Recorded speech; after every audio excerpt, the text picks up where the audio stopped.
मला ना समजत ना लोकांना कुठले इश्यूज व्हायला लागलेत. लाईक लोकांना रिलेशनशिप इश्यूज होत आहेत, सिच्युएशनशिप इश्यूज होत आहेत आणि अजून कुठले ते कमिटमेंट इश्यूज होत आहेत. म्हणजे मला एक समजत नाही की लोकांना रिअल लाईफ इश्यूज का नाही होत आहेत. कारण आत्ता माझी जी एक फ्रेंड आहे तिची जस्ट एक मला स्टोरी शेअर केलेली थोड्या वेळापूर्वी, तर ती मी तुम्हाला सांगू इच्छित. मग तिच्यासोबत सीन असं झालं की ती ना एका पोराला डेट करत होती एक डेटिंग ॲपवरून, आणि मग ते दोघं इन रिअल भेटले आणि लाईक त्यांनी खूप टाईम वगैरे स्पेंड केला. ठीक आहे. 1-2 महिन्यानंतर तो पोरगा म्हणजे असं बोललं की ना पुढे म्हणजे आपलं चांगलं झालं ना तर मग लग्न वगैरे करू शकतो.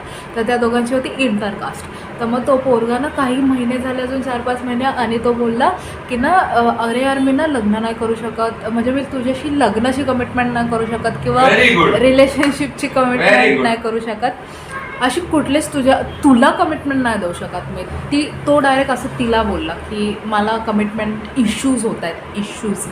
तर हे सगळं झालं. मग ती पोरगी म्हणजे माझी जी फ्रेंड आहे ती त्याच्याशी खूप अटॅच झालेली इथपर्यंत, आणि त्या लोकांमध्ये बेसिकली सगळं झालेलं. आणि तो पोरगा असं दाखवत होता की मी ना आधीपासूनच वर्जिन आणि मी आधीपासूनच काहीच केलेलं नव्हतं आणि मी खूप साधा सज्जन भोळा माणूस आहे. पण नंतर तिला समजलं की नाही, हा पोरींना नेहमी असं करतो, कॅच करतो. आणि कॅच करतो आणि मग त्यांचं सगळं करून झाल्यावर तो त्यांना सोडून देतो.